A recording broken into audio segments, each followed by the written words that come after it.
بسم اللہ الرحمن الرحیم۔ سورۃ البقرہ، رکوع نمبر 27، آیات 217 تا 221۔ اللہ تعالیٰ فرماتے ہیں یسألونک عن الشہر الحرام قتال فیہ قل قتال فیہ کبیر۔ یسألونک، وہ آپ سے پوچھتے ہیں، عن الشہر الحرام، حرام مہینے، حرمت والے مہینوں کے بارے میں، قتال فیہ، کہ اس میں لڑنا کیسا ہے۔ قل قتال فیہ کبیر، کہہ دیجئے کہ ان میں لڑنا بہت بڑا گناہ ہے۔ اب اس آیت کا پس منظر یہ بیان کیا جاتا ہے کہ حرمت والے 4 مہینے ہیں اسلام میں، پہلے بھی تھے، اسلام سے پہلے بھی، اور وہ 4 مہینے تھے، ذی القعدہ، ذی الحجہ، محرم اور رجب۔ اب ہوا یہ کہ رجب کے مہینے میں وادی نخلہ میں مسلمانوں کا مشرکین کے ساتھ قتال ہو گیا، اور مشرکین نے مسلمانوں کو تانے دینے شروع کر دیے، کہنا شروع کر دیا کہ دیکھیں یہ مسلمان اللہ پر، قرآن پر ایمان لانے والے ہیں، اور ان کو یہ پتہ نہیں ہے کہ یہ حرمت والے مہینے میں لڑنا منع ہے۔ تو اللہ تعالیٰ نے فرمایا کہ قل قتال فیہ کبیر، کہہ دیجئے کہ اس میں لڑنا بہت بڑا گناہ ہے۔ وصد عن سبیل اللہ، اور اللہ کی راہ سے روکنا، وکفر بہ، اور اس کا انکار کرنا، والمسجد الحرامی، اور مسجد حرام سے روکنا، واخراج اہلہ منہ اکبر عند اللہ، اور وہاں کے رہنے والوں کو وہاں سے نکالنا سب سے بڑا گناہ ہے اللہ کے نزدیک۔ تو اللہ تعالیٰ نے ان کو جواب دیا مسلمانوں کی طرف سے کہ تم لوگوں کے ساتھ اگر جنگ ہو گئی ہے، اس کا ماحول تم لوگوں نے بنایا ہے، اور مسلمانوں کو لڑنا پڑ گیا ہے، تو اس کا مطلب یہ نہیں ہے کہ مسلمان اس بات پر ایمان نہیں رکھتے کہ وہ حرمت والے مہینوں میں جنگ کرنا منع ہے، بلکہ اگر وہ گناہ کبیرہ ہے تو یہ اس سے بھی بڑا گناہ یہ ہے جو تم کر رہے ہو، جو تم لوگوں کو اللہ کی راہ سے روک رہے ہو، مسجد حرام میں جانے سے مسلمانوں کو روک رہے ہو، وہاں کے رہنے والوں کو وہاں سے نکال دیا ہے تم نے، اہل مکہ کو، یہ تو اس سے بھی بڑا گناہ ہے اللہ کے نزدیک۔ والفتنۃ اکبر من القتل، اور فتنہ قتل سے بھی زیادہ شدید ہے۔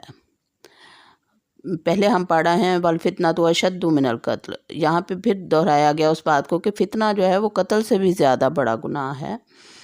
تو فتنہ کسے کہتے ہیں؟ فتنہ اردو والا فتنہ نہیں ہے، بلکہ فتنہ کا مطلب ہے کہ جو اللہ کے قانون کے علاوہ کوئی اور قانون رائج کیا جائے دنیا میں۔ اللہ تعالیٰ نے حلال کمانے کو کہا، تم حرام کمانے لگ جاؤ۔ اللہ تعالیٰ نے جتنے بھی حدود مقرر کیے ہیں ان کو توڑنے لگ جاؤ، تو یہ فتنہ ہے۔ تو وہ لوگ توڑ رہے تھے، اہل مشرک جو تھے، مشرکین مکہ، تو اللہ تعالیٰ نے فرمایا کہ والفتنۃ اکبر من القتل، فتنہ تو قتل سے بھی زیادہ بڑا گناہ ہے جو تم کر رہے ہو، جو اہل مکہ کر رہے ہیں، مشرکین مکہ۔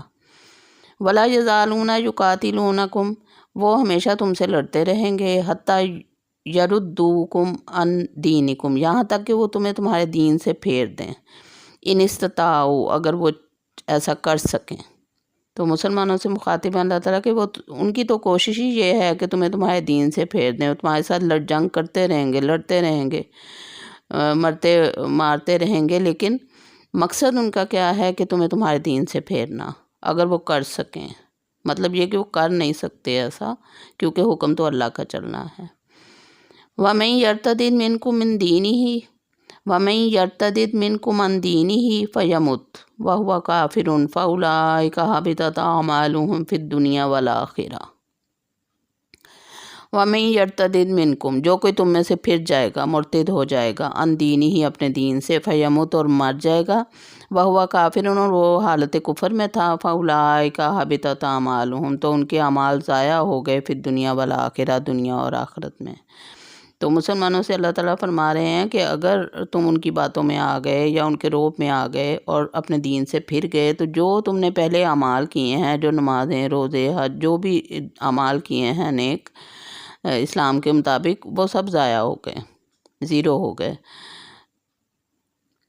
وَأُولَٰئِكَ أَصْحَابُ النَّارِ، اور وہ لوگ آگ والے ہیں، ہم فیہا خالدون، وہ اس میں ہمیشہ رہیں گے۔ وہ مشرکین مکہ بھی جو تمہارے دین سے پھیرنا چاہتے ہیں، اور جو پھر جاتے ہیں لوگ دین سے، جو مرتد ہو جاتے ہیں، وہ بھی آگ والے ہیں، اور وہ اس میں ہمیشہ رہیں گے، ان کا چھٹکارا ہے ہی نہیں۔ آیت نمبر 218۔ ان الذین آمنوا والذین ہاجروا وجاہدوا فی سبیل اللہ اولئک یرجون رحمت اللہ واللہ غفور الرحیم۔ ان الذین آمنوا، بے شک جو لوگ ایمان لائے، والذین ہاجروا، اور جنہوں نے ہجرت کی، وجاہدوا، اور جنہوں نے جہاد کیا، فی سبیل اللہ، اللہ کی راہ میں، اولئک، یہی وہ لوگ ہیں، یرجون، جو امیدوار ہیں، رحمت اللہ، اللہ کی رحمت کے، واللہ غفور الرحیم، اور اللہ بخشنے والا اور رحم کرنے والا ہے۔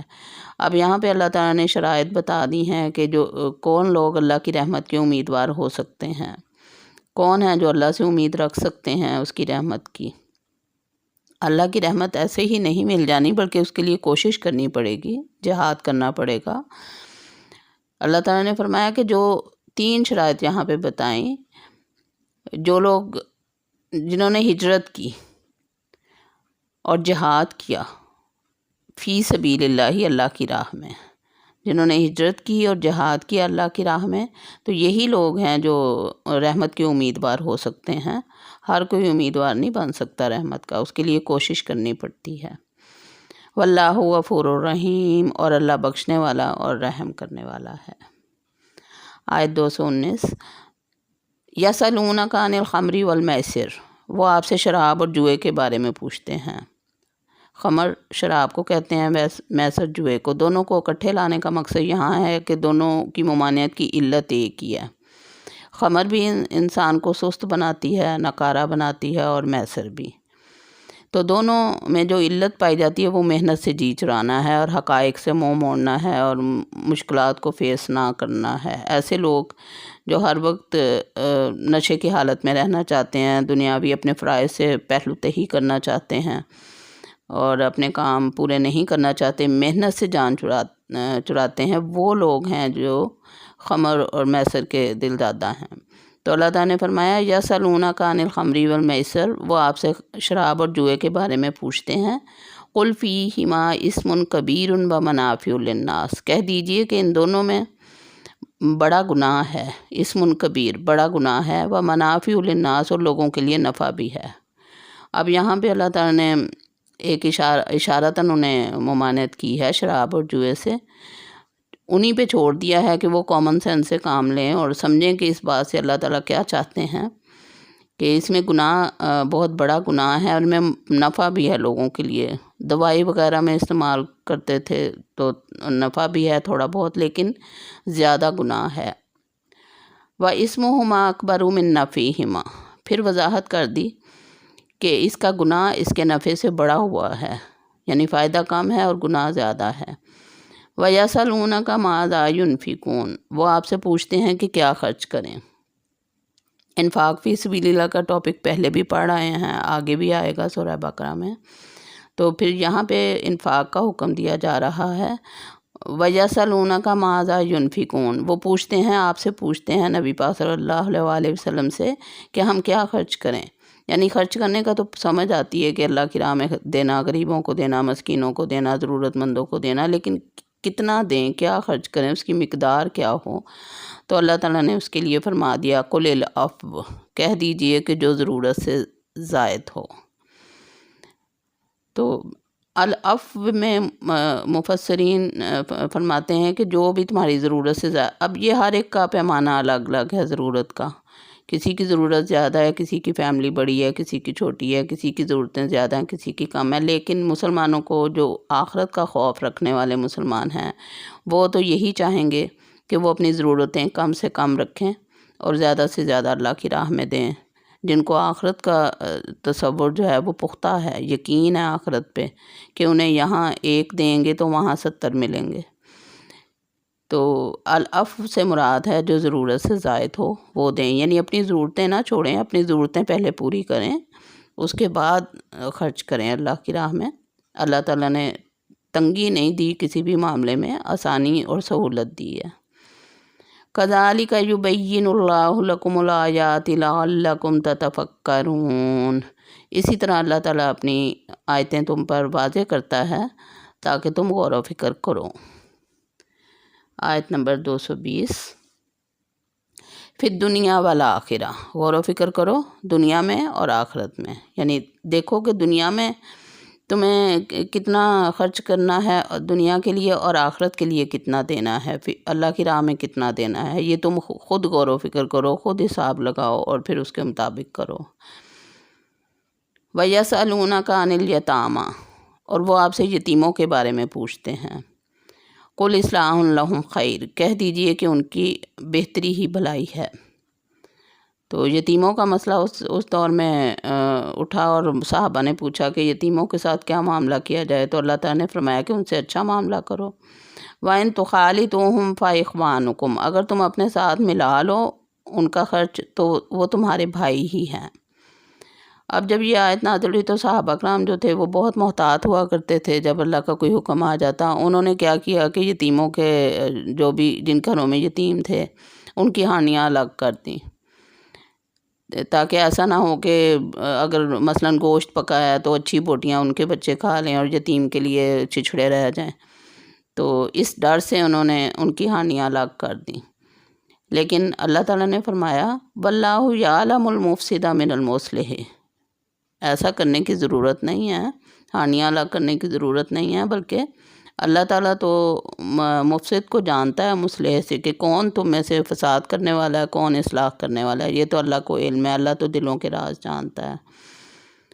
وَلَوْ شَاءَ اللَّهُ لَأَعْنَتَكُمْ، اگر اللہ چاہتا تو تمہیں تنگی میں رکھتا، مشکل میں رکھتا، یعنی ان کا خرچہ الگ اور اپنا خرچہ الگ رکھنے کا حکم دیتا، لیکن ایسا نہیں کیا۔ اللہ تعالیٰ نے فرمایا ہے وَإِن تُخَالِطُوهُمْ فَإِخْوَانُكُمْ، اگر تم انہیں اپنے ساتھ ملائے رکھو ان کا خرچہ اور ایمانداری سے خرچ کرو، اللہ تو نیتوں کو جانتا ہے۔